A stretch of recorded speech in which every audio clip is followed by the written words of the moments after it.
folks, welcome back to the channel.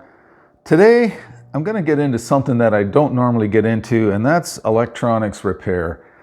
The reason I don't get into it is because a lot of the times if it's something wrong with your TV or something like that, it's usually cheaper to get another TV, and also because there just isn't a lot of people around that do electronics repair nowadays.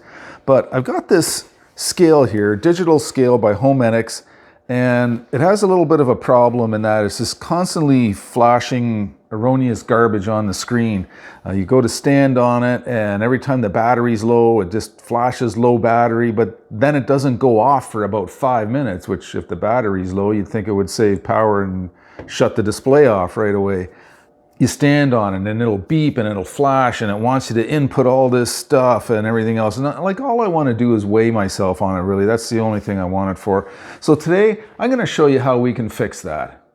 Okay, so the first thing we're going to do is we're going to pop it over and we're going to pop the batteries out. And you can use just a small screwdriver, maybe a nail file. I prefer just to use a butter knife. There we go. Step number 2, we want to release the memory.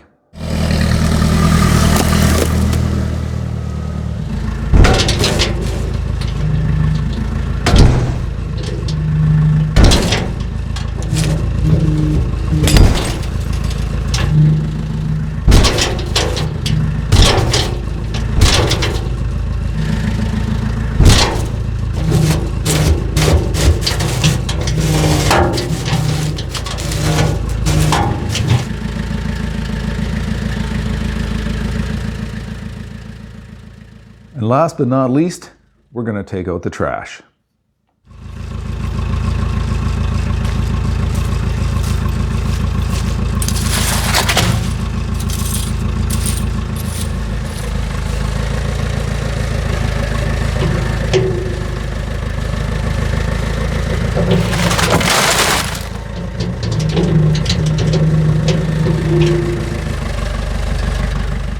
Thanks for watching this episode. If you got a bit of a kick out of it, that's great. Don't forget, look down, click the like and subscribe button, and we'll see you up here on the next episode of Canadian Island Life.